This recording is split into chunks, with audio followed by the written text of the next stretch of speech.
we've just got somebody trying to log in online.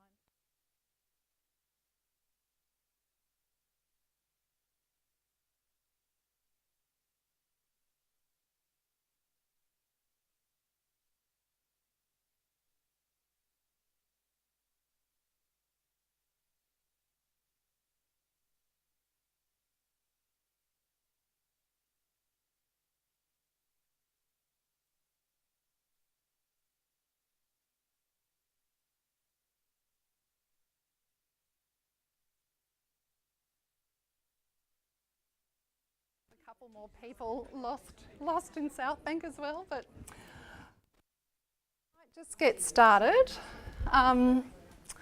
So thank you everybody for coming and welcome to the Intergenerational Care Project Q&A forum, and also I'd like to welcome all of the people that are joining us via the live webcast as well. So thank you for coming.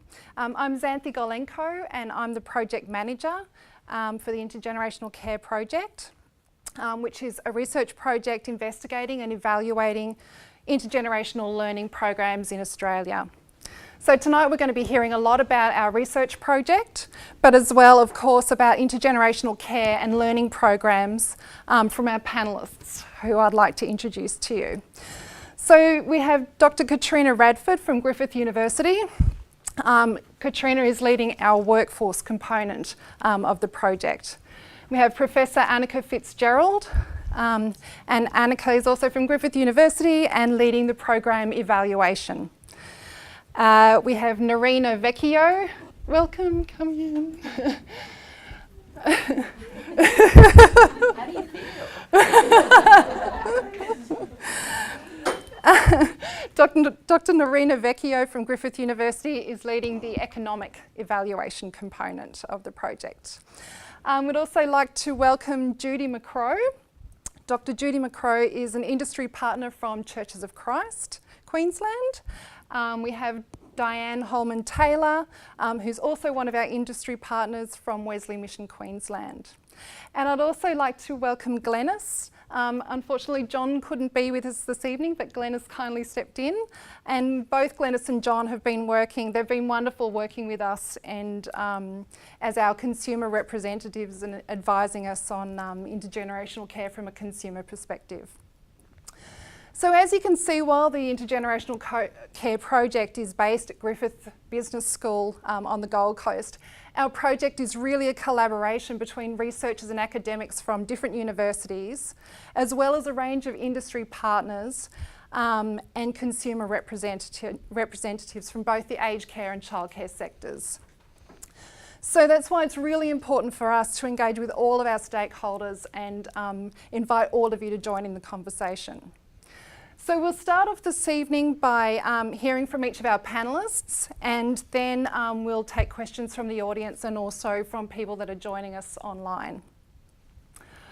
Okay, so to get started, Annika, can I start, please? Can you tell us just a little bit about the story behind this project, the Intergenerational Care Project? Where and how did it all begin? It was probably around about 2014 sometime. I was thinking when it actually started, but it's a good 3 years and a bit ago already that we sat around the table at home, and my daughter, who's here, actually is a consumer representative, and I were talking about her day, and I'm not really quite sure how we got to talk about aged care and childcare in the one sentence. And both of us actually said, well, why is it not together? Why is it so separate? So when we looked at that, and I did a quick Google, of course the first thing that you sort of come across is that childcare is under the education portfolio and aged care is under the health portfolio, and as we know, politically health and education are a little bit far removed. So we thought that that might be the reason, but coming to work, talking with Kat initially, and then later on with Nerina, we actually decided, well, that shouldn't stop us from looking at what we can do in this space. So of course we thought that we had were the first ones in the world to think about this. And we thought we had all the answers already before even doing any research and so on. But we've quickly found that some of this stuff was actually going on quite worldwide. And even though initially the literature search in the academic literature was quite absent, but there was quite a lot happening when you Googled it, intergenerational care, intergenerational learning, mixing old and young, and so if you did that, there was actually quite a bit available also in America and Japan, and actually in the country where I'm from, the Netherlands, quite a lot happening in that space as well. So we thought we better consolidate this and sort of deal with that idea of mixing education and health. And we started off by employing somebody actually with a little bit of money that we got from Ku-ring-gai Health. So thank you for Ku-ring-gai Health. That gave us a little bit of money to do a search of the, if you like, of the policy constraints around what would stop us doing this. And frankly, we found that nothing would stop us doing this, that we just have to be very convincing and compelling about bringing older and younger people together. So like most people, the first thing that we thought of was, well, it's good, it's behavioral, really appealing. It's really good for older people. We all know that in our guts already. That's good for older people, it's good for younger people. So we should really investigate properly what the behavioral psychological effects are of intergenerational care. And then looking at that literature, heaps done on it. So we said, well, that's not novel. We're never going to get any funding for this because it's being done already. So then we looked at the literature to decide what hasn't been done.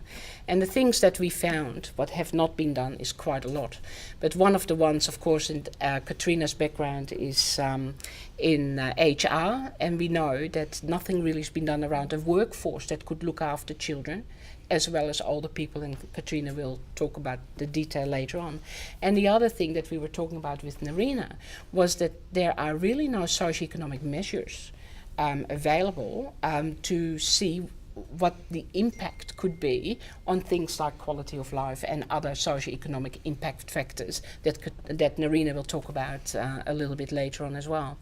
So in addition to that, what we thought was that intergenerational care should really be about intergenerational learning.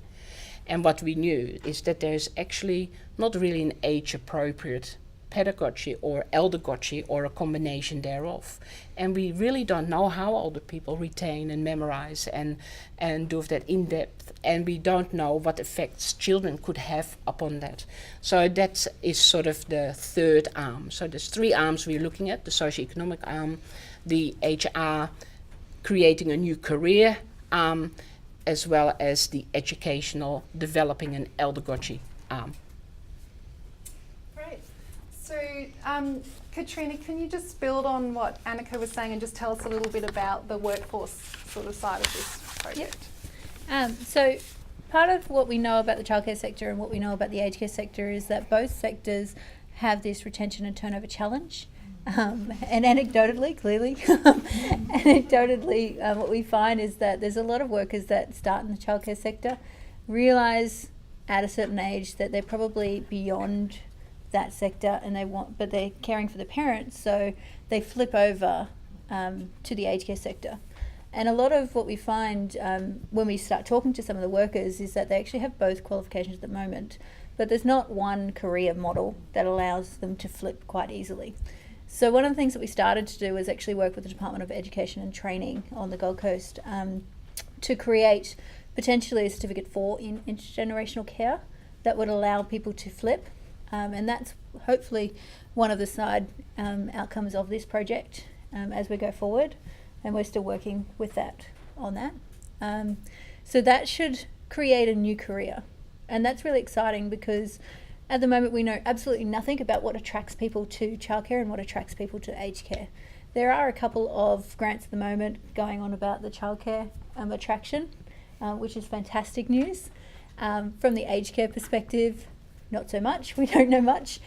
So one of our first projects that we're going to start within this project is to actually do a national survey on what would attract you to aged care and childcare and what value add would intergenerational care have to your perceptions of how valuable a career within both of those sectors would be.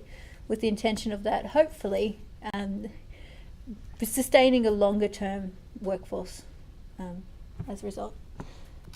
Great, thank you. Okay, so another important part of this project is the economic component. So Narina, can you tell us a little bit about the economic side of things, and how do we know this is going to succeed? And okay, first of all, can I just backtrack a bit? Sure. And just follow on from what Annika was saying about the intergenerational care that we've got. What does it look like?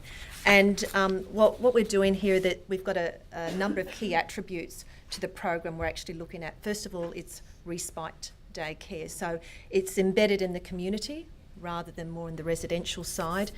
Also, you've got that common educational component between younger and older people. There's the screening and the monitoring and the evaluation of participants. And we think a combination of those things is what's probably going to make it work, will make it work. What's really pivotal in all that is, of course, the workforce and the education side of that. And we're looking forward to seeing the benefits as a result of that. We'll be looking at the benefits from the parents, the children, the care recipients, the carers themselves, also the agencies, and Katrina's looking at the staff side of it. So it's really a holistic side that we're looking at.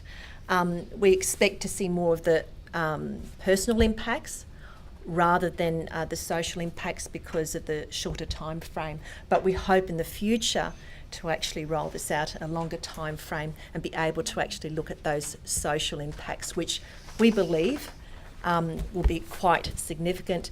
Particularly what we expect is greater independence, particularly among older people, younger children, and a delay in entering residential aged care facilities. I could go on, but maybe I'll... And also we do expect to see cost savings here as well. Particularly because we're looking at a couple of different modes in which we're actually going to roll out this model. So we've got the visiting campus and also the shared campus model. So the visiting campus is where you have children and older people, they'll visit each other in separate childcare, aged care facilities. But there's also the shared campus model where it's side by side and they're sharing facilities. So they'll share parking and kitchen facilities, cleaning, maintenance, those sort of things. So we do expect to see some cost savings there as well. So you combine the cost savings with this more innovative type of the way it's set up, combine that with the Intergenerational Care Program, and I think we've got some really exciting things to discover later on. Great, thank you. Okay, so we might just move on to Diane. So you're from Wesley Mission, Queensland. Can you just tell us a little bit about your thoughts and experience with intergenerational care? As someone who's been involved sort of from a childcare perspective and also the intergenerational care. Thank you, Xanthi.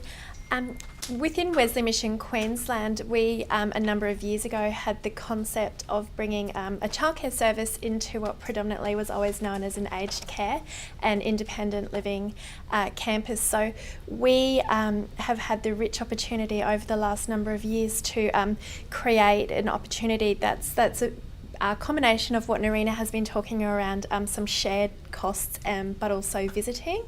And it was really fabulous to have a vision that we could create opportunities for people across generations to interact, to have conversations, to form relationships. So from a perspective, our children from birth to 5 years will leave the community of the childcare centre and go and join residents for a whole range of different activities. And sometimes it's just so spontaneous that they may just have some conversations. But I think the richness of the relationships, the depth of the learning is really quite significant. We can see children sharing their experiences, and we often will hear the residents, comparing those stories from when they were younger. So there's a lot of dialogue that happens between them on a very regular basis. I think from our perspective, we didn't want to take a risk management approach. We wanted to take a risk benefit approach, where we really sat down and carefully thought about what are the opportunities that we could create within our aged care facilities and also our children's services. So from that, we were able to really work on a framework that put choice and participation and agency for both the residents and the children at the heart of what we do, and we really made sure that there's always an element of spontaneity to it. But I think what we see over the last 6 years is that the children love it. Families come to us because they want that experience, particularly if they don't have older people or grandparents living close by or with them. We promote and create opportunities for children to just form relationships across the life course, and children are very perceptive to the needs of residents, because we do often visit facilities where there's a range from low care through to high care. So we find that when we give children the opportunity to join in and with these conversations, the learning is just so rich. And I think what's so important about this research is that we're able to capture and within a formalised program is actually generate the evidence, because a lot of it is anecdotal and we can see it, but it's about actually formalising that and generating that evidence to support intergenerational care. Thank you. Okay, so Judy, you're from Churches of Christ, Queensland. So can you also talk to us about your experience with intergenerational care, and especially also as someone from being involved from the aged care sector? Yep, certainly. So just a bit of background about me. I like to look at life as a story. So think about your own stories that you can create every day, and think about the knowledge and skills and attributes that you can pass on to other people. So that's what really is, to me, is appealing for intergenerational programs, because we've all got this narrative that we can write. Kids have got a narrative that can be used as well to actually make intergenerational programs work.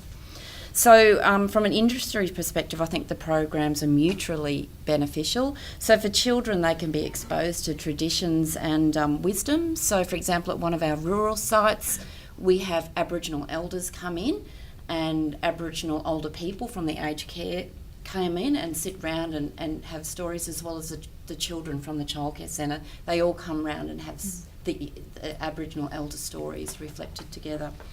Other things we're looking at that's intergenerational is actually creating what we call Granddad's Gardens, and it's based on a book by Brian Adams, and it's about making these safe places for older people and children to go together. So they have varying touch points throughout the gardens, where both, or doesn't have to be two people, could be 3 or 4, can sit together and reflect. They can discard bad feelings that they might have created and experiences, and they can build courage to actually face new challenges as well. So that's just a new initiative we're doing in our organisation. And also other benefits, we have, school children visiting and teaching older people how to use computers and everything as well. So that's another quite interesting thing we have. So for the older people, intergenerational programs can actually help address what we classify as people's 5 essential needs. So it can actually, help them with their comfort, inclusion, attachment, occupation, and also enhancing their individual identities. So if within our organisation, 5 essential needs is something we really focus on for most stuff that we do, because we've all got those same needs.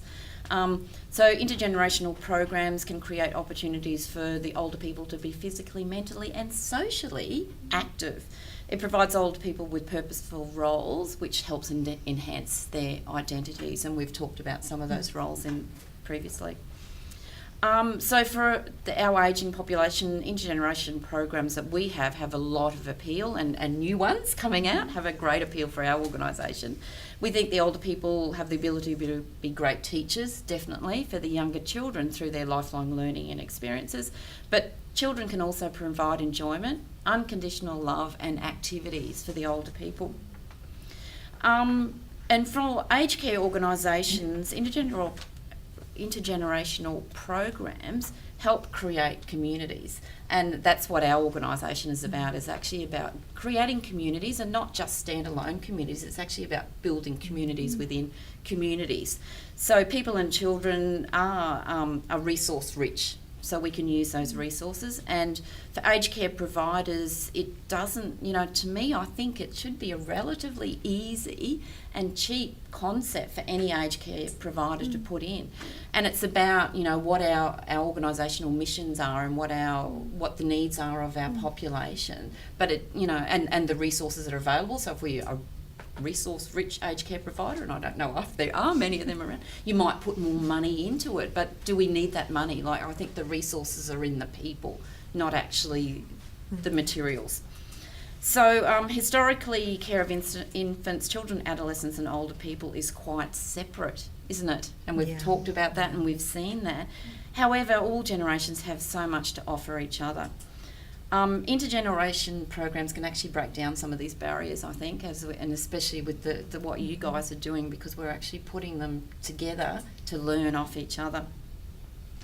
And naturally, we always mix with different populations throughout our everyday life. So we've always done that. Think about the people that you mix with. It's not just your same age group. It's you mix with infants, you mix with young children, you mix with people your own age, and you mix with older people. So why does it come to care? We put children together and we put older people together, but we don't mix, if that's socially accepted what we do in everyday living. So I think this again is actually enhancing those everyday things that we do. It's not actually stereotyping people or siloing people separately. So I think all aged care providers have the ability to be involved in intergenerational programs, but sometimes we need a little bit of help.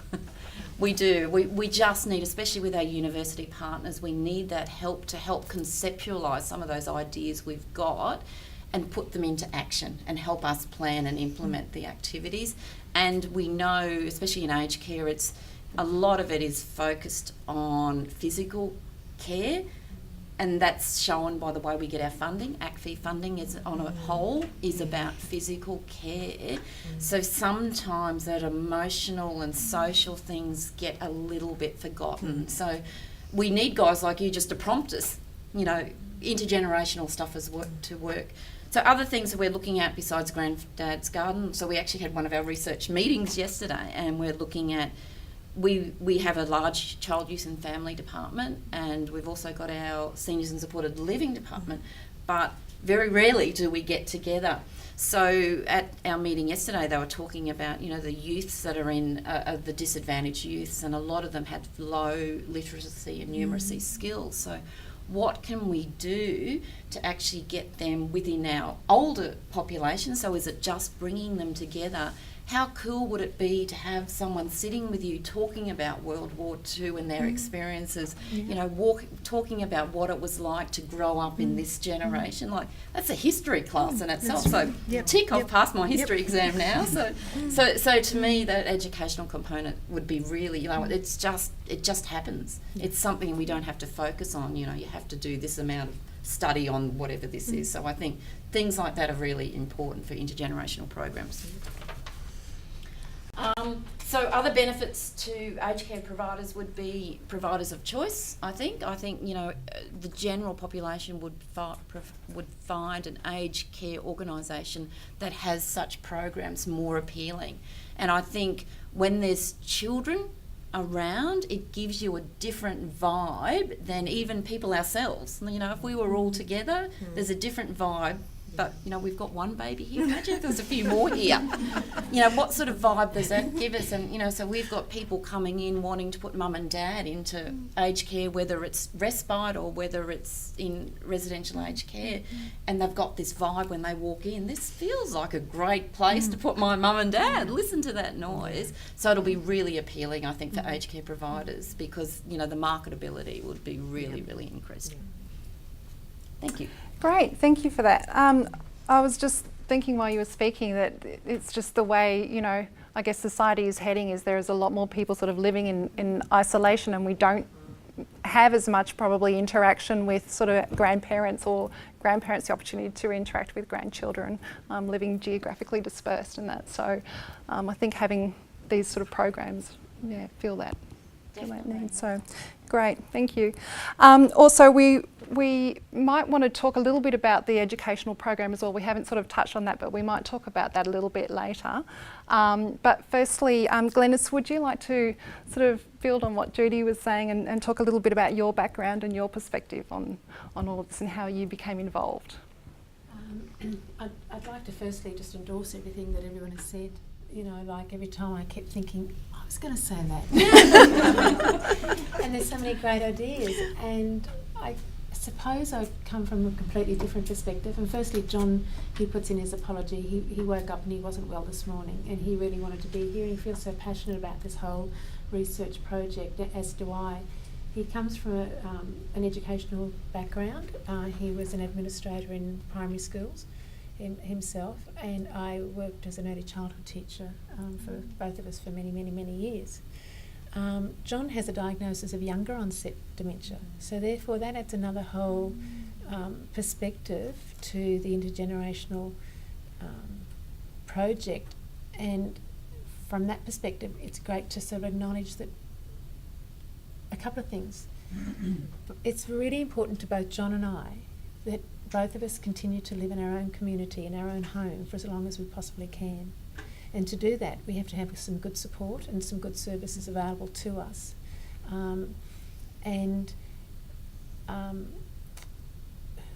We need to, like, here's an in-between generation from what we've been discussing here today. The people of younger onset dementia have parents in aged care, but it won't be long before John will be needing a program. At the moment, he's still very high functioning. We're both very strong advocates, and he actually presents nationally and internationally about so many different aspects of dementia. But he needs a lot of support, and he would flourish in an environment with younger with children as well. So you're going to find in your intergenerational program adults who are going to be perhaps in their 30s, 40s, 50s, 60s in a way. So you're going to have an additional generation in there that may not have been anticipated. Because I run a support group, and in my support group I have people who are diagnosed in their late 30s and their 40s. And so it's quite another perspective to look at. A lot of people who live at home live alone, and so I can see not only the benefit to the personal quality of life, well-being perspective, but also from a social perspective of the bigger picture. Even though we don't have a lot of time to do the research for a long term, I think that the gain will be a short-term gain. Because people who live alone, or even people who live in a household with others but feel alone, I think feel more comfortable with young children. Children bring a lot of joy to our lives. They're so innocent and so accepting, and they're great teachers, and we're great teachers for them as well. I was listening to something you said there, and it reminded me, and it's not quite the same, but it reminded me, one time when I was an early childhood teacher, whenever the school camp, and I was in a primary school setting, whenever the school camp went away, I was the one that always ended up with the grade 7 children who were the people who were going to misbehave, because they weren't allowed to go on camp. But what I saw was the opportunity for them to actually grow. That they became the mentors in the group, and it reminded me, this is what you're going to be having in this situation with older people working with younger people. They're going to feel they've got a purpose and feel valued, and they've got so much to share, you know. So I just, you know, look forward to the whole program. Thank you. Thank you. Okay, well, we've got a bit of an overview and from the panellists from all the different perspectives. Is there anybody that would like to ask any questions at this stage? If you would like to ask a question, can you just please raise your hand and we can bring you a microphone, just because for the live webcast, so that we can actually, so the people that are joining us will be able to hear your question as well. And if you could please also introduce yourself and who you'd like to direct your question to. So is there any questions that we'd like to get started with? No? Okay, all right. Well, I'll start with some questions that have been submitted online. So we have a question from an industry representative from Western Australia. Asks, we're currently trialling a community project titled The Grand Collective, involving interaction between socially isolated seniors living in their own homes and families without other seniors in their lives, meeting fortnightly in a community-based centre, with the intention to build intergenerational relationships in a safe environment. Is anyone on the panel aware of other community-based models of intergenerational care, and what would your concerns be? So is there anyone that would like to jump in on that one? Oh, right, okay, well, they're all looking at me. There's the KITE program for a start with Churches of Christ, and we've also got the Grand Friends program. So there's quite a few dotted programs around in terms of intergenerational care. It's very informal and fluid, and of course there's what you talked about as well. So there's a whole lot happening at the moment. But what we need, what would be great, is to actually be able to document and capture and measure those benefits somehow. I think that's really important, particularly when we're looking at policy and trying to influence policy, to be able to say this is the benefits you get compared to the status quo, that is compared to usual care of a standalone childcare or a standalone respite care. In terms of challenges, we certainly have had a look at them. For example, creating that educational program, which we're currently looking at the moment. Also combining, the health policy and education policy, where you've got childcare sitting in education and aged care sitting in the health side of things. Recruitment and retention of clients, of potential participants. You've got the workforce skills, and that's something that Katrina's working on. The actual environment, the ratio of carers, and of course then the indicators to measure the outcomes, which is of course another challenge. We're looking at addressing those at the moment, and this is what we're currently doing, leading into the trial. We also actually asked a question when we did the feasibility study, which was a Delphi technique with experts, and some of you might have been involved with that. And we asked them what kind of models would be conducive to the Australian environment. And from that there were about 6 models identified, and we picked, if you like, 2, basically to control our enthusiasm, to scope the project. Official word, but to scope our enthusiasm was real. One of the models that we would have liked to explore further but find it hard to do is the playgroup model. So this is where people from playgroup come together, and older people come together, but they're actually not attached to an organisation as such. They come together under the heading of playgroup. And I think that in itself is also a brilliant model to have a close look at. For this purpose, we could not include that, but we certainly want to have a further look at that particular model. And Playgroup Queensland, who are here today, which is fantastic, they've actually started their program as well. So it's scattered, and perhaps they would like to have a chat about what their model is, because I think that this is a great opportunity to throw it back to you guys as experts as well. If you don't, then that's okay too. Is there a mic that we can grab? And just while it's moving, I think for the program these guys have described, I think it's great. It's really good. I guess the only issue is like the older people are all meeting in a hall together, so we know older people living in the community, transport's a real issue. So I'm not sure how the guys that asked the question are getting around it, but you know, especially in our rural areas, we've found, you know, transport to anything is really difficult. But there are answers. You know, we have buses in our aged care facilities. There's buses in childcare centres a lot of the time. Like, why are we just isolating our public transport mobiles that we could use things? So we just have to think a bit outside the box, really. If I could add to that too, with the support group that I organise, which is just once a month, to try to include everybody, which is in the Greater Brisbane area, including people have come from Bribie Island, Toowoomba and the Gold Coast to the Brisbane monthly meetings.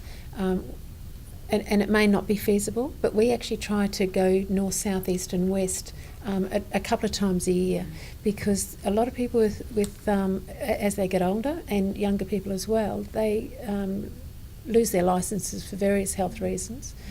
And then, just on a side issue, one of the other ways I get around it is that where we're trying to get close to it, perhaps particularly a railway station, I'll actually offer to go and pick people up from there. And I think that you'll often find that other people who are involved in the bigger scheme of it all, like myself, I would go out of my way to ensure that somebody could come along, to enjoy that moment, that social interaction. Sometimes it's an educational thing, but it's usually just a social get-together for people living with dementia and their care partners, their friends, their neighbours. Anybody is included, regardless of age.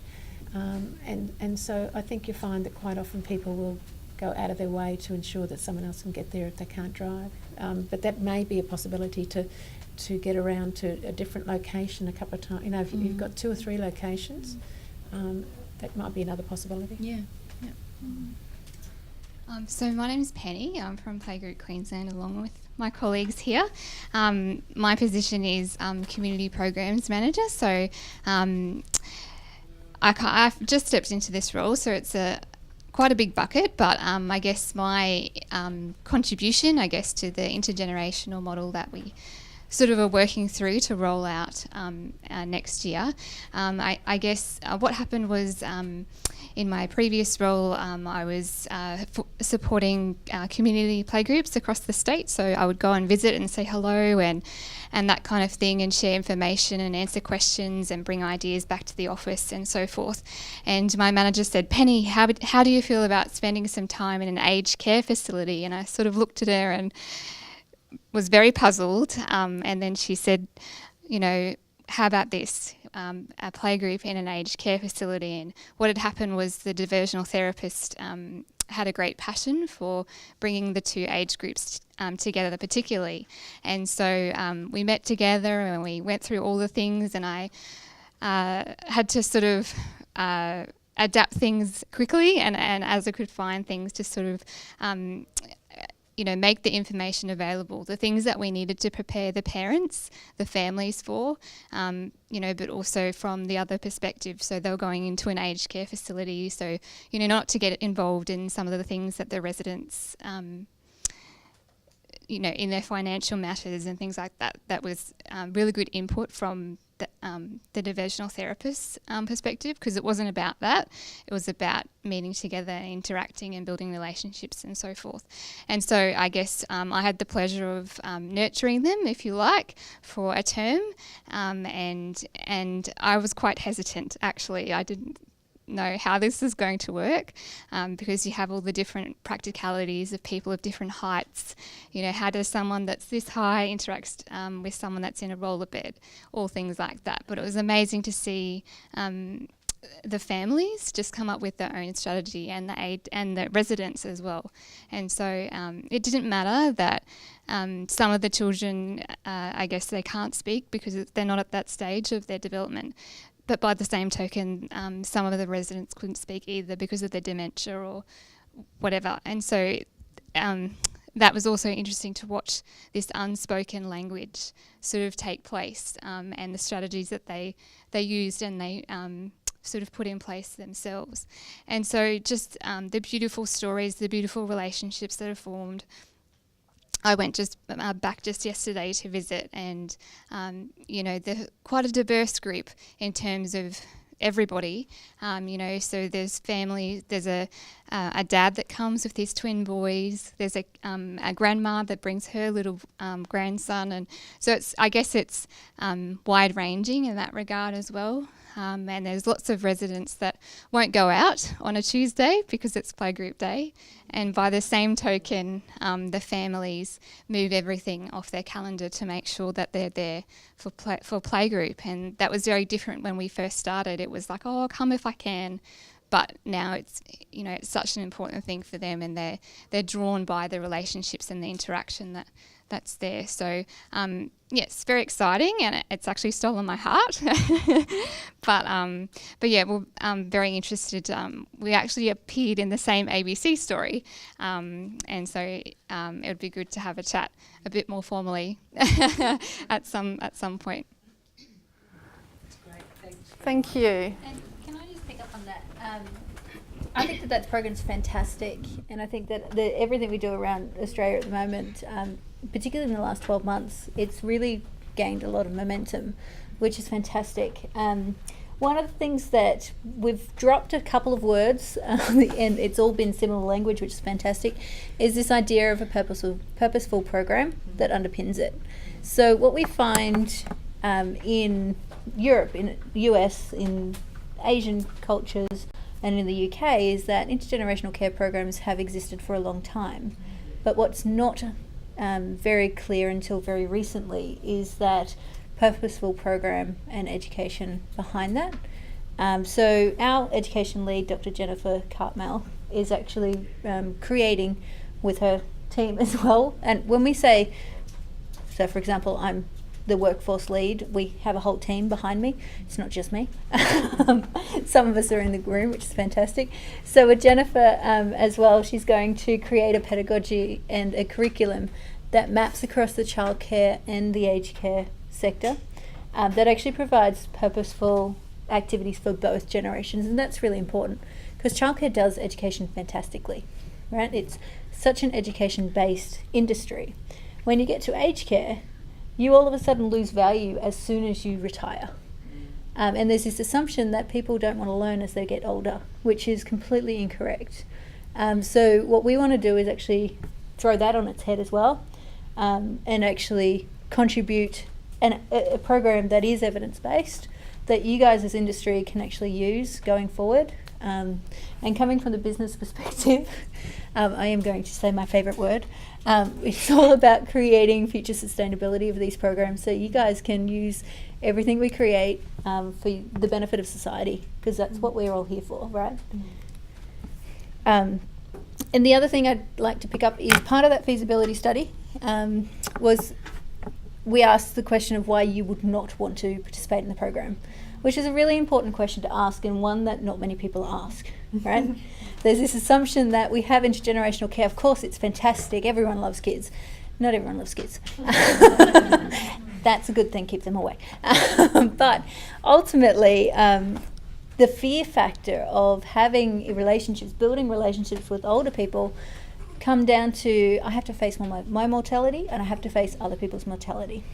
So part of our project also is to create a training module almost. It's not really it's like a 45-minute session maybe, on dealing with grief and communicating grief to children, and dealing with grief and communicating children, obviously grief with both populations.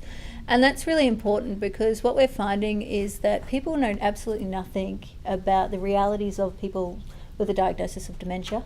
There's this assumption that they're no longer valued and they can't contribute, when in fact we have the best value that comes from this team, from Glenys and John and every other person that we've met. And we are privileged to have them with us. So I don't see why society couldn't also learn from that experience. So having some training material and flyers and education materials around the value that older people actually create in society, even with the diagnosis of dementia, is really important to us as well. So that's all part of what we're creating under both the education and the workforce prep programs, and things like creating position descriptions. What does an intergenerational facilitator look like? How do they go between generations and not have ageism? So the underlying ageism was a big factor that came out in our feasibility study as well. It's just this expectation that if I have a child that needs to go to the bathroom, if I have an adult that needs to go to the bathroom, which one would I choose? And unfortunately, the unconscious bias in us will always choose the child. But how do we retrain our workforce to say, well, maybe they're not the most important right now. Maybe this person is. So tackling some of this is part of our joy in this project as well. So purposeful education, creating training programs that tackle the fears of the public are all part, and obviously building that orientation program and communicating people are all part of what we're going to provide as well, that you guys can use. Can I just touch on the point of sustainability, I think, and touching back to the playgroup model? All of these programs are really low cost, and they are self-sustaining when it comes down to the agreed values, the expectations, the relationships and the processes that we put in place. So I think this is something that it's not a high startup cost.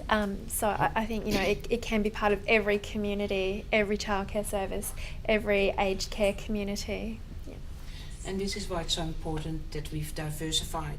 I always talk about the octopus, and most people in the room will go, oh, here she's again with the octopus. But there's lots of arms on this octopus, and we've chosen quite deliberately to take the 3 arms that we are most passionate about. The 4th arm I've talked about is the psychological effects and the behavioral effects, and we know good work is done in that area. We didn't want to repeat it. But ultimately, the head of the octopus is about implementation of a program and normalization of that program for sustainability. So we need to normalize this. We need to have people like us saying, why don't we have it? Why isn't this the norm? Why is this something new or exciting or novel? I think our collective idea is that our overarching mission really is that we are looking towards intergenerational program as the norm, and non-intergenerational programs as the funny bit on the side. So working towards that requires us to work towards sustainability. And we know at the moment that all of us here, the reason we are all here is because we're champions of this. If it was the norm, we would not need to have champions. It would just happen automatically. It would be an expectation of society to be mixing, because it takes a village to bring up a child, and I hope that we can all create this age-friendly community, or recreate this village that we're talking about. And in many cultures, that is the norm. You know, in many cultures we have people of all ages living within the same household, or looking after each other. Yep. And that is the norm, particularly in many of the Asian and European countries, and our own Indigenous culture. You know. I guess I just wanted to also add, in a conversation that I had with John before this, talking about the different models, was one model that he talked about was actually the video interactions, so by Skype or Zoom, so people that are, you know, remote or can't actually physically get together, is to be able to actually have the interactions virtually. So we have one student associated with us who no doubt is online.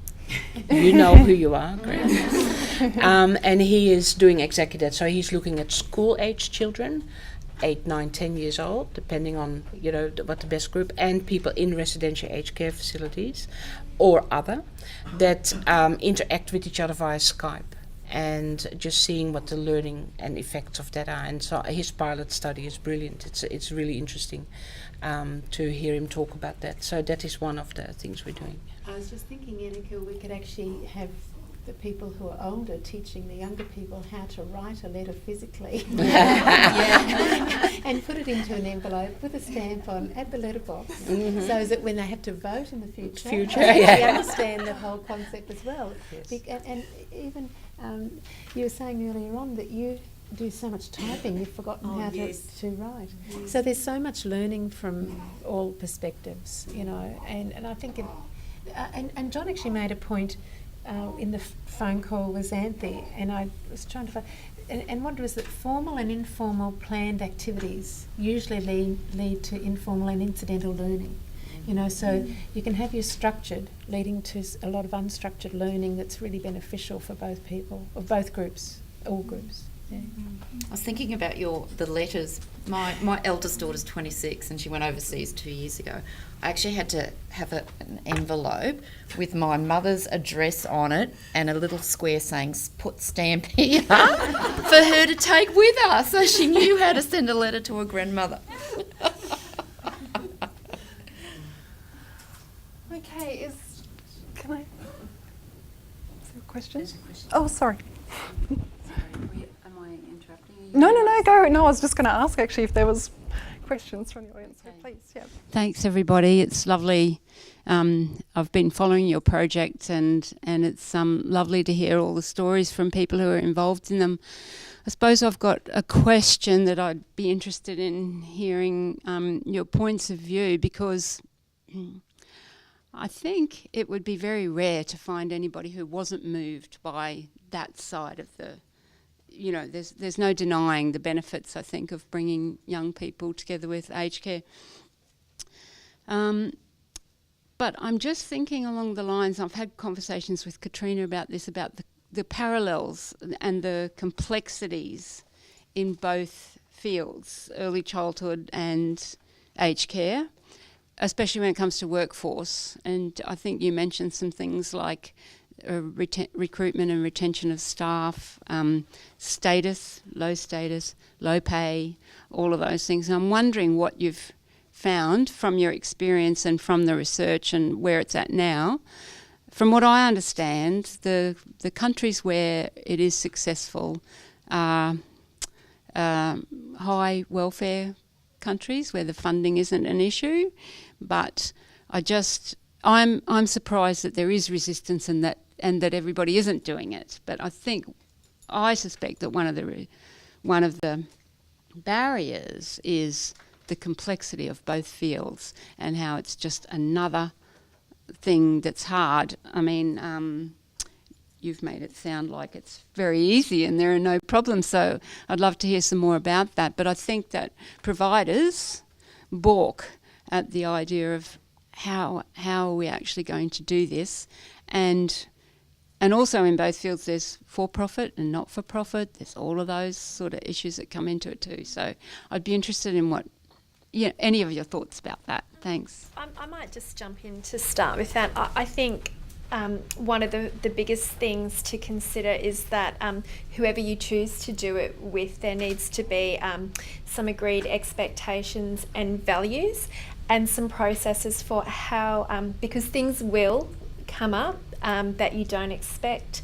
So how do we learn from that? How do we put some practice together? So I think there has to be a very strong framework around, you know, what are the values, the expectations, and the processes that we will engage in together, because they are very complex fields. And while there are so many common elements, there are also a lot of differences as well. So I think when we can bring those shared perspectives together, the learning from both sides is very rich, and I think that's one way to work through some of the challenges. And I think as that naturally evolves, so does the relationship with the organisers. So I think if you have the capacity to go sort of backwards and forwards, we have thought, you know, it can be fraught with risks. But instead of thinking about all the things that could go wrong, what are the benefits that we can put into practice? So we come from a risk-benefit perspective where we frame what are the positive things that we want to achieve together, and then how do we put the appropriate mechanisms in place to get there. Yeah. And Can I pick up on the workforce side of things? So I think that there's 3 elements to that. So the first one being, not every worker that currently works in childcare and aged care will want to work in intergenerational care. And I think that we need to respect that, which means that the first thing you would need to do is, if as a provider you want to create this service, is making sure that you're behaviourally based interviewing and you're using those techniques. And the reason for that is because what you really want to tap into is people's underlying ageism. Because we're not going to come out and say, I don't like old people, I don't like young people. If I'm an aged care worker, I can't come out and say, I don't like young people, for example. Let's just throw it on its head. But if we're actually asking those behavioural based questions, we're tapping into those unconscious biases that exist. So that's got to be fundamental when it comes to recruiting these future workforce. In terms of retention, the literature at the moment, particularly around turnover and retention models, focus very much on personal and organisational factors. Recent study that I've just written up this morning, unfortunately, so it's hot off the press, has actually, and it's a combined study with the US in prison healthcare workers and Australian aged care workers. And what we found was that if you look at the retention and turnover models at the moment, we're only explaining around 50% of the variance that exists. And there's so much more that we don't know. But if you actually ask the question, why do you stay? What keeps you here? What would make you leave? The industry-related factors, so the industry is changing, I'm out, or I'm not comfortable in this industry anymore, and client-related factors actually influence people's intentions to stay and leave completely differently, and could potentially add more variance to those models. So I think the value of intergenerational care programs is that when you're working with both children and aged care, it may change the meaning of work. And by changing the meaning of work, what we're really asking them to do is put clients back at the forefront of why we're here. We're here to serve, we're here to help, we're here to satisfy other people, right? That's why we're here. We're in caring, both are caring industries, which means that both people that are attracted to aged care and childcare have that potentially, hopefully, that value and underlying intent of caring for others. So if we're looking at increasing meaning of work and increasing our perceptions of how much we value our clients, how much time we have with our clients, then what we would expect is a natural increase in retention as a result. The other thing that we're having a look at, because it's more recently acknowledged in the literature, is around emotions at work. And there are much more experts out there than I am on this space. But one of the things that we're actually tracking in this study is how people's affect, so their overall satisfaction in general, changes as a result of engaging in the program as well as engaging outside the program. So over the course of the trial, what's the fluctuations that exist? And in doing so, can we trend that to them actually being part of this program and obviously create some more meaning around what it means to be an intergenerational worker? Because I think that's where we should be going in the future from a retention turnover perspective. And I think looking at the workforce now, especially the aged care workforce now, like Liz will agree with me, it's really hard to move nurses and care staff away from that task-driven care. So we're wanting our staff to look at people, and you're caring for a person. You're not caring for an older person or a resident or a client or a whoever. You're actually with a person. There are people. So we're trying to get them that person focus. Really, really hard, because we've always rewarded staff for, you've done all the showers, you're a good girl, or you've fed everyone, you've done all that. So we've rewarded people for tasks. So we've driven that profile of care staff now. So intergenerational, like you guys might know, like it's not task driven, isn't it? Really, with kids, it's about the kids themselves. So I think having that cross pollination of staff would be brilliant, because we might scrape off some of that task-driven care from the population we've already got working for us to get a bit more of that person-centred approach. So I think, that idea of scraping down some of those barriers might be easier if we have people trained across the generation, yeah. And I think the other thing to consider with this is that so far we've talked very operationally. But at some point we need to either influence policy from the bottom up, and some of that influence may come down from policymakers as well and meet somewhere in the middle. So we've got Annie, we had a whole discussion on this yesterday, and part of our research we hope will also influence policy at some point. And Anne, who's our policy expert, is also talking and speaks slightly different language as a result, is also talking about trying to meet up in the middle somewhere.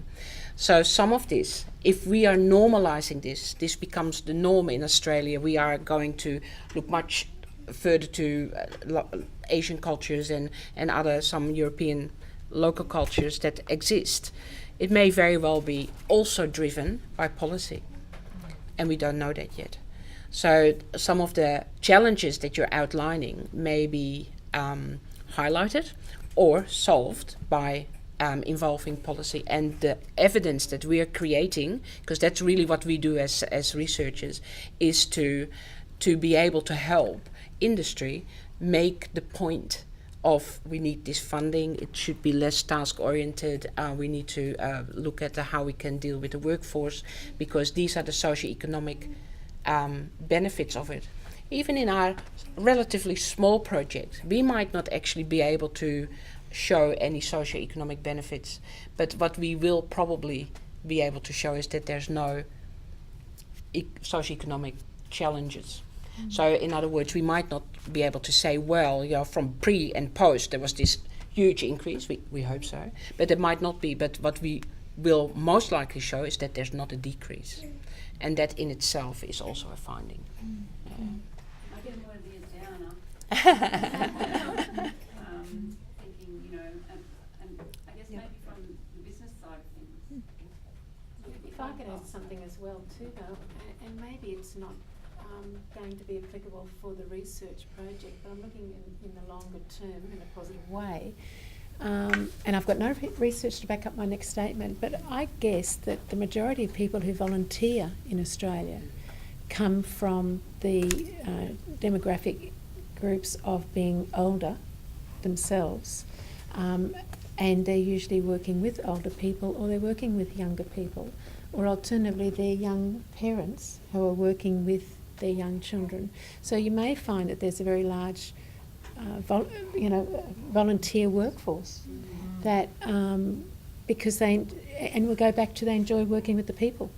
They're not task orientated, and they get a lot of pleasure themselves from this interaction as well. So it's like a give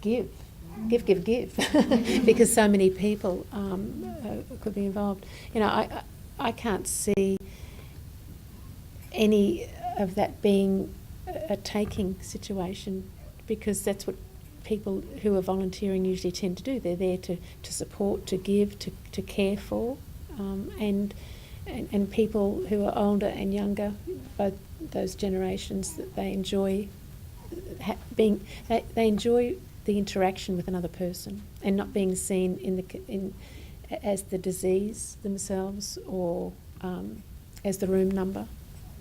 Yeah.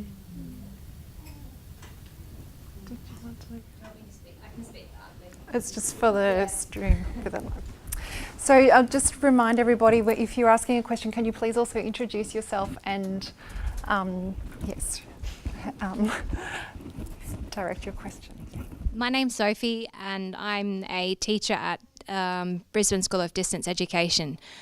So I guess I wasn't actually going to mention or ask a question, but I just wanted to follow on from what you were saying about online learning, and it's very, very much possible. Of course, it's. I've been a kindergarten teacher, and I'm currently a prep teacher at Distance Ed, and that whole learning online with children who are coming in small groups and learning with me, and they are all based in their own homes, and we are together doing activities together. So in kindergarten, of course, we can do painting activities, you can do role playing where the children have tea parties and everyone's dressed up with Mad Hatter hats, and they're all interacting with, here you are, you can have a cup of tea, and they're sort of holding the cup and saucer in front of the camera so that their classmates can see it. So that's very much possible to do that with this intergenerational learning as well.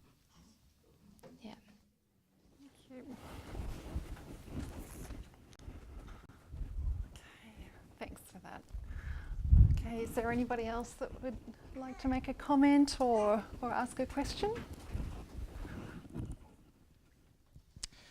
Good evening, panel. Greg Fakuri from Blue Care. I just, this is probably more directed at both Katrina and Judy, and we've spoken a lot about the benefits with both the elders and the younger people who participate, and I just sort of wonder what some of the, first of all, the benefits that we've got that are available for the workforce. We've spoken about a bit about qualifications, but there's more to a workforce than a qualification, and also some of the main hurdles that perhaps you've encountered in getting everybody on board and the project moving.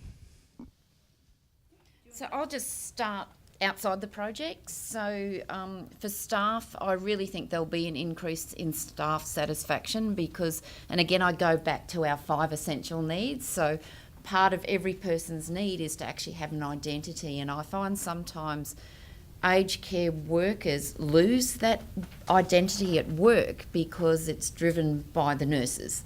So you have to do this because I'm directing you to do this. Whereas when we do these other things, so if we bring in intergenerational programs, it actually gives them an identity because they can actually take control of what they want to do in the workplace for that day or a segment of that day. So I think I'm just envisaging it. If we have staff that are trained intergenerationally, I think it will help improve their own essential needs. It will actually address a lot of that stuff that we see in the aged care staff now, that they feel that they don't have an identity. They feel that, they're poorly paid, so they're focusing on those negatives in the workforce rather than, wow, I'm going to go today and play with these kids and I'll bring Mabel out of the room and we'll watch TV and whatever. So I think we don't know what it's like yet, but I'm honestly thinking I think it will be more inspirational for workers. They'll enjoy, and hence we'll get that retention. And I think, as I mentioned before, one of the hurdles will be finding the right staff. And I think that, if we're upfront about that and have a very clear position description that goes behind what would be needed, then that's a lot easier to tackle. The other thing is making sure your management are on board as well. We all know that middle managers are that under-researched area, yet have a huge impact on how well or not well their workforce is happy in general, right? So if we're making sure that our management's on board and that the culture of the place is all about people rather than actually the task, as Judy mentioned, I think that it naturally will progress. And what I think that we'll find in the industry is that at the moment with consumer-directed care, particularly in aged care and community space, what we know is the workers are getting more reluctant to work in that space because it's becoming more business-based than clients. We've taken away that whole purpose of them working, unfortunately, in a lot of cases. And you can see this based on the change of positions itself.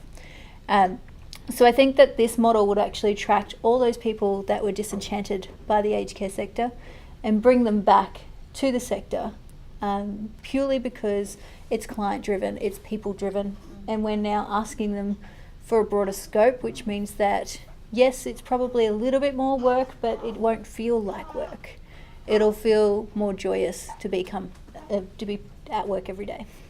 And I think it's all about the emotional intelligence of people, and I think by giving them that broader skill base, we will have that emotional intelligence grow. So, if they know how to look after themselves and they feel happy coming to work, then I think we'll get more outcomes. Yeah. So I think as well, the whole concept is about applying flexibility and autonomy, and I think from an educator's perspective, it's a really nice opportunity to follow the natural rhythm of people. What do people need, and how can I be part of that, and how can I honour that? So I think there's a lot of we can be clock driven and task orientated and when's my lunch break and when does my shift end. But I think when we create a space and a culture and an environment when we can come together with some common goals, I think that has a very big effect on how we conduct ourselves and how we slow down and just tune into that natural rhythm of the needs of both older people and children. Yeah. I know this isn't really so much about from the workforce perspective, but you each touched on something that made me think about it. And John and I are quite strong in our advocacy about having a purpose and having activities and programs that are meaningful and engaging and cater to that particular person's interests, which is a huge thing because you really got to get to know the person. But what again, it encourages independence and confidence in the person who's older.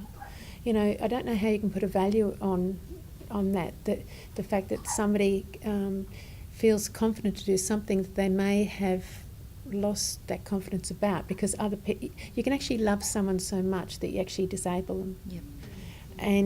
And that's something that you may have in your home situation. But when you're in a situation of intergenerational care, when you become the teacher or the mentor for other people in that program, you actually you feel good about yourself. Your self-esteem goes up, but your value of yourself goes up as well, and you redevelop or refine your ability to be able to do tasks that or activities that you actually had not been encouraged to do. Yep. And I don't know how you can put a value on that from the perspective of the person involved. And that has a flow-on effect to the care partner and the families because for a number of reasons, the emotional aspect of the person feeling better in the first place and feeling happy, going to that program, coming back, that has to hopefully have a flow-over effect. But they would then feel confident enough to do tasks around the house that they may not have believed that they could do, because unfortunately we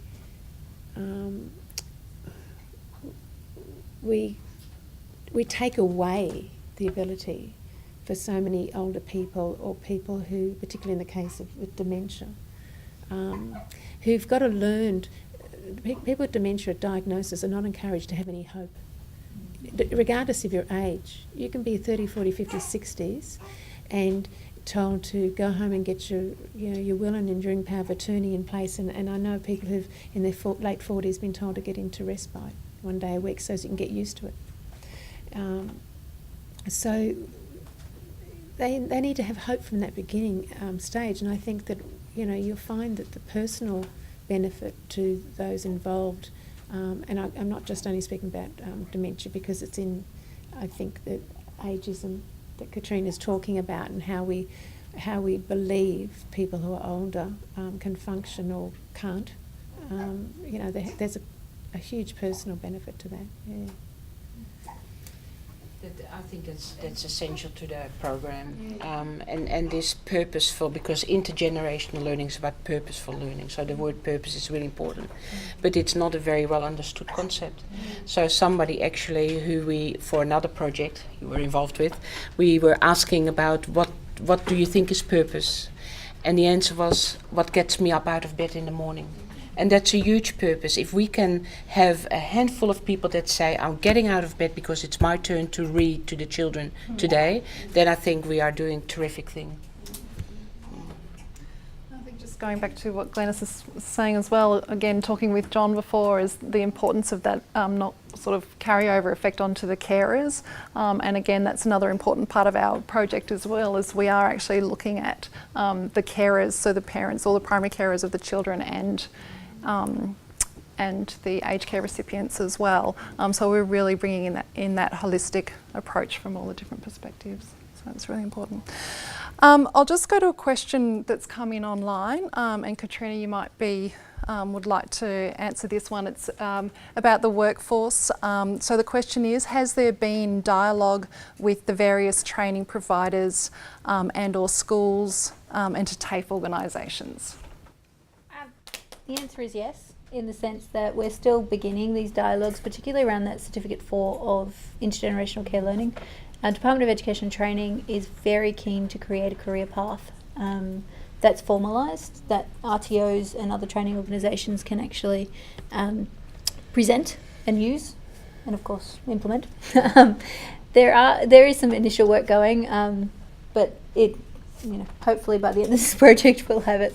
As you can imagine, this project is quite broad in scope, so every time we say yes we're doing this, it's one of the sub-projects within each of us, which is why we have leads in all of our areas. So it's not all on me and experts around the place. But yes, there is dialogue, and we are continuing that conversation. Okay. All right. So are there any other questions or comments from anyone at this stage? No? I'll go back to some online questions. So one of the questions we have is more around the research, and Narina, you might like to comment on this one, asking about what tools we'll be using to evaluate the outcomes of this project. It is going to be a little bit challenging because we'll be looking at pretty much the immediate impact because of the short time frame. What we need to look at is things that are meaningful, and also we can detect change. So while it's good to measure certain outcomes, we want to see the change associated with that. It's got to be very simple, easy to administer and also collect.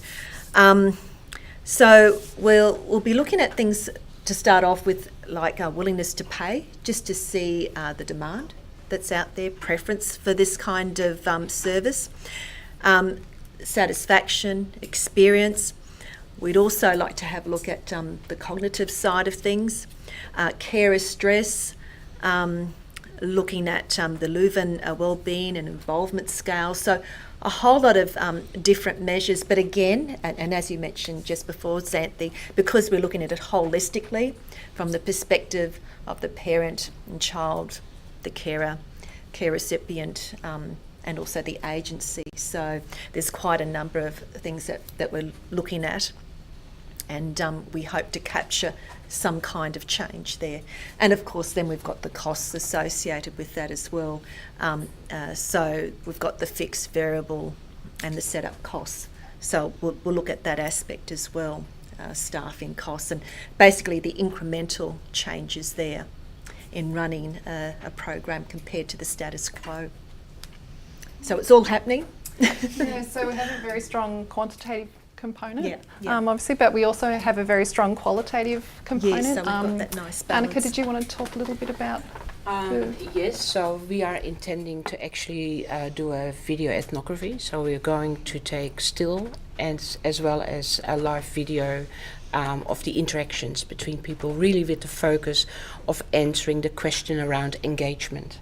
So not necessarily looking at the behavioral aspects of it, but purely measuring the engagement and the benefits of that engagement. And that's a huge part of the program, and happy to say that that will be a part of a PhD program of one of the students. That particular program, it's quite exciting for us because the university actually has got facial recognition software, and hopefully if we do it right, so we really have to nut out very carefully how we're doing that, and it may involve harness so that you get the facial expressions, etc., or something on the head or on the shoulder. So we have to figure it out and test that, what we can do. But then we are allowed to use some of the software available within the university. So we're at early stages with this. So it's quite exciting that that we're doing that. Not only that, but when we capture this stuff, we can actually help with the dissemination of this stuff as well. Because like we started off saying, there's nothing better than a good story. So that will tell the story, it will make it very visible and quite exciting, I think. Yeah. And just in terms of the benefits and hurdles, again, coming back to your question, that's all part of our qualitative component in terms of our workforce. So we expect approximately 17 workers to be part of this project across all of our trials.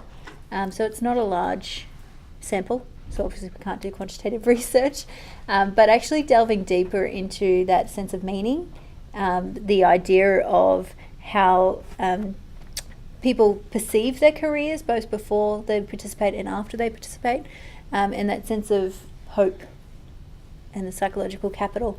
So bringing in some of those generic HR terms, so to speak, and actually looking at what is the impact that this has on employee behaviour, because we have no idea. We can suspect and we project that there will be a change and that there is a sense of meaning that comes underlying this, but being able to do pre and post interviews will actually allow us to delve a little deeper into what it actually means to someone and what are those hurdles and barriers. So come back in about a year and a half and I'll be able to answer your question more fully. And in addition, I guess, to all of those measures and the interviews and the video ethnography, there's an overarching research on the research process itself, which is really important for being able to be convincing and compelling to make an argument for future research as well. We call it fidelity of the implementation of the program, which is part of program evaluation. And that in itself is actually quite at early stages as a methodology. So some of us are excited about that as well. Yeah. Okay. Again, any? Yes. Taking up all the airspace, but I was just thinking as you were talking, and it's not a project that can do everything, obviously, but I guess one of the questions is about scaling up. So it seems like a lot of the success stories are, I don't want to say boutique, but, is there anything, and I know you can't in a study your size, but what are your thoughts about that, I guess? Yeah, we hope after this to do some future work and scale it up, and also longer term. So the intervention will be longer term. It'd be lovely to have a couple of years, even 5 years out, and that way we can really pick up those social impacts that at the moment we can't. And you wouldn't start that big to begin with anyway. I think it just makes sense that you start off with the immediate impacts, the personal impacts.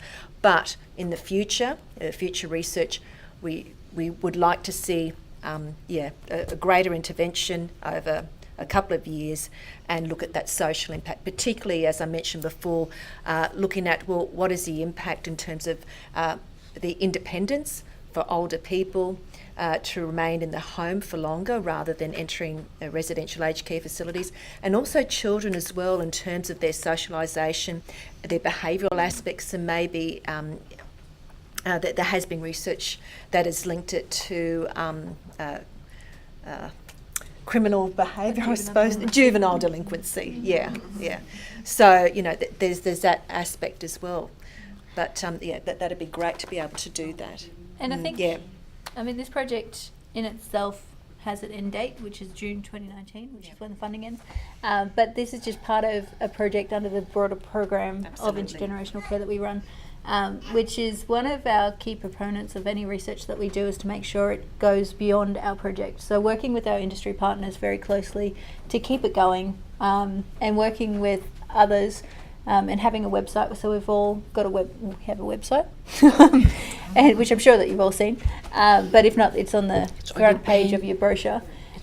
But all of our resources that we're actually going to develop, so the position descriptions, the expression of interests, the training material, all that is going to be freely available for you guys to use in the future so that it will become more sustainable, and then you can adapt it based on your organisational needs.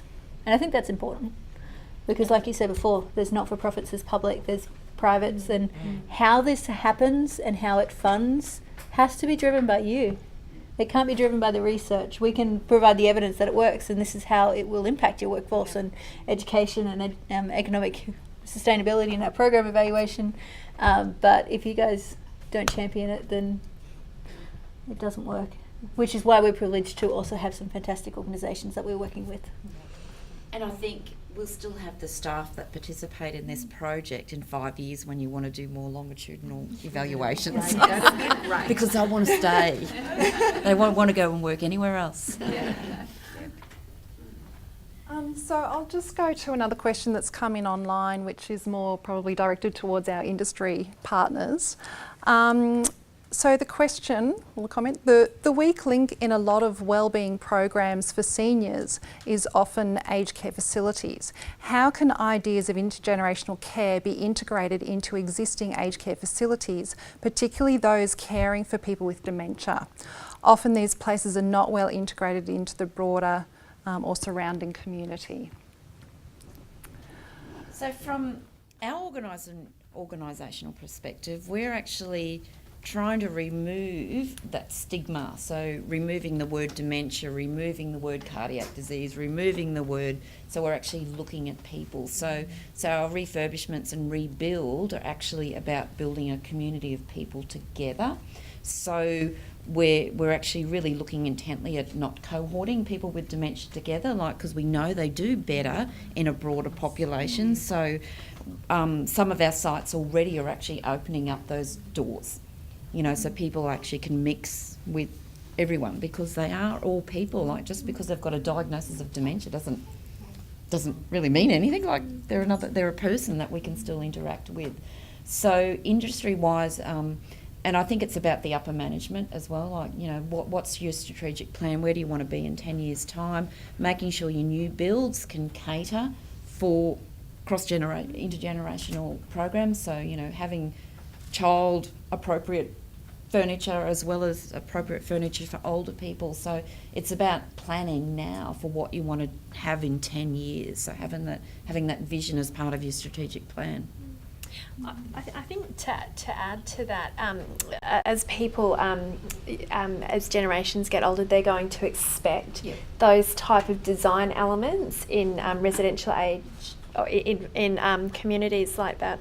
But I think in terms of where you are right now, sometimes it's just flipping it on its head and saying, well, what is it that we would like to achieve, and potentially how can we use our spaces differently?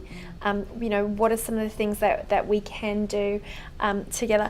I think there's every opportunity. It's just about using a different lens. Yes. And I was just going to add, John and I go to quite a few conferences, too many sometimes, involved, and it's happening, and change will happen slowly as a general rule, but we're mixing internationally with a lot of people, and I'll refer back to the dementia situation with people who are younger, and they're the ones actually who are driving a lot of the change that are happening, because they're saying what they don't want to be exposed to or be involved with, and that's not where they see their future.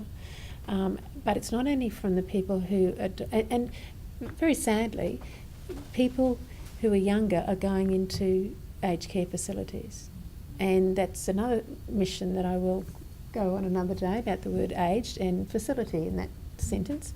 But a very dear friend of ours, because of the situation at home, it was 50 years and 5 months when he went into a local Brisbane area with a 7-year-old, 4 children, a 7-year-old child was the youngest one. And there's a huge impact on that situation, where the average age was about 80, 85.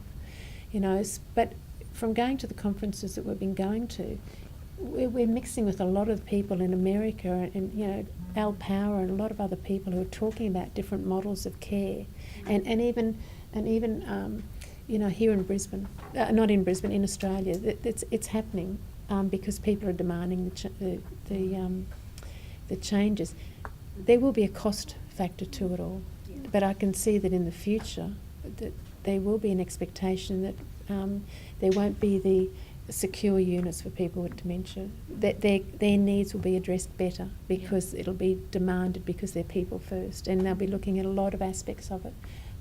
But as we said before, people these days, I could actually ask how many people in this room would like to go into an aged care facility to live. So, and that's where the drive's happening, because people are saying, well, I don't like that model, so we have to change the model. And the model will be changed in the community. And And I think, we're starting to build what we call integrated communities. So we're having like RVs and social housing, I think it's called, social housing and residential aged care together. So it's a community, so you don't look at people differently, you know what I mean, that are living in the different areas. Like they all mix, like the cafe's the centre, the community hall's the centre of the place. So people are just mixing together, and it's not about, you guys are in low cost housing and you're in residential aged care. It's actually building those communities within a wider community, which I think is really important. Okay, I'd like to wind up pretty soon because I'd like to give you a little bit of time at the end just to sort of talk with each other as well. Just another question that has come in online, which is very timely given the election is on Saturday. Are any government organisation or politicians proactively involved in intergenerational care? If so, can the panel name any politicians or government agency that have taken action? Would anybody like to comment on that one? Would you like to answer that question? Can I? Just put her on the spot. Put her on the spot. Not at all. Hi, I'm Anne Tiernan and I'm the Dean Engagement in the Griffith Business School, so I'm so pleased you're all here and thanks for the invitation to come.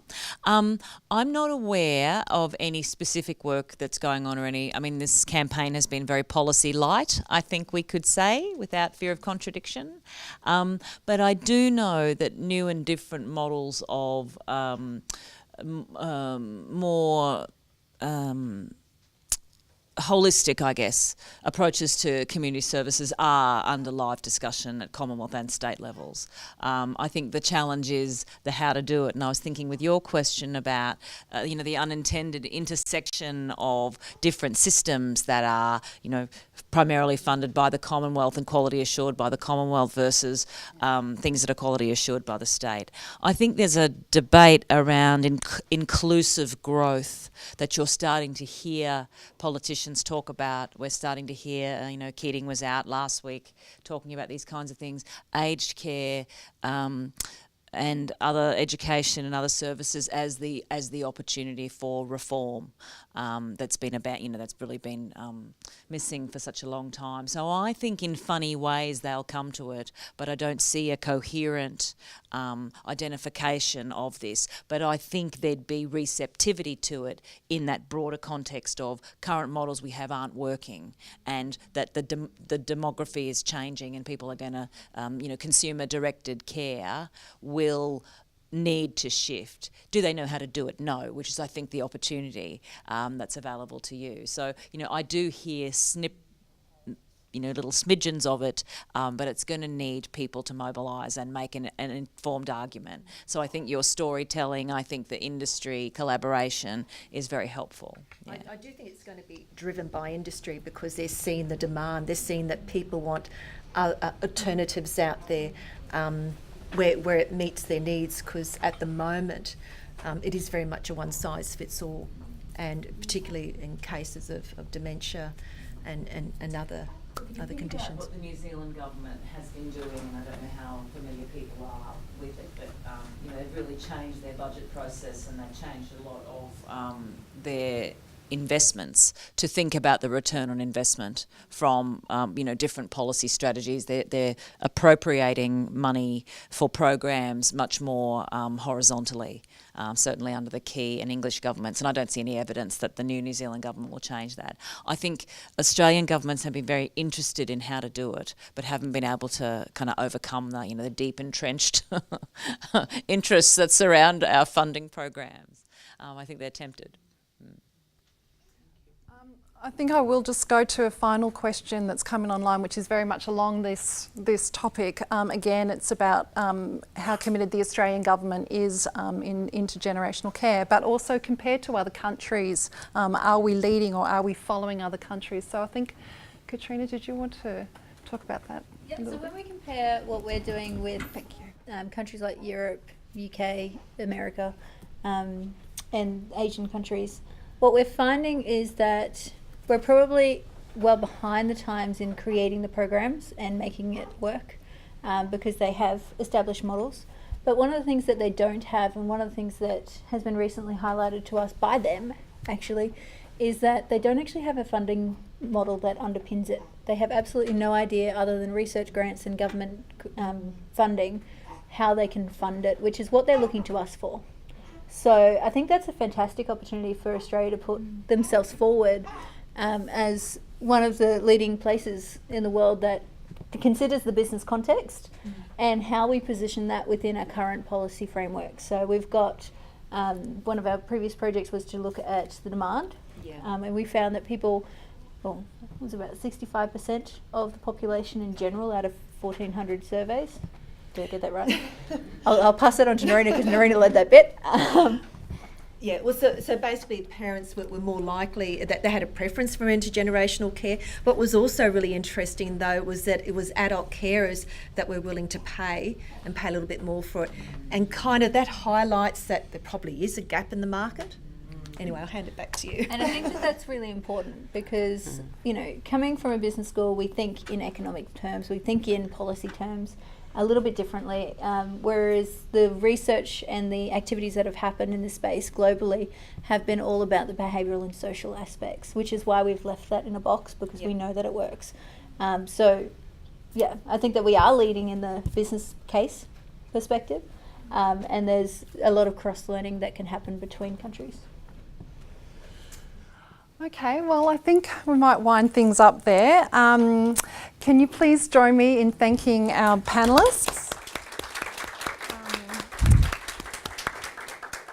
So yes, Annika, Katrina, Narina, Diane, Glenys and Judy, thank you very much all for coming tonight, and thank you all for being here and listening to joining our conversation about intergenerational care. If there's any further information you would like, please visit our website. All the details are in the brochure that are on your tables, and also all of our contact details and further information are on the website, so please feel free to contact us if you have any further questions or anything. Or if you would like to be involved. And we also had to thank Santhi and Lalitha to get the day together, and they've worked very hard. I don't know how she does it, but she keeps us at bay on the reins, so to speak. So very well done. And there's some nibblies for you to enjoy before you leave. And our lovely IT tech specialist. So thank you. Well done. Thank you.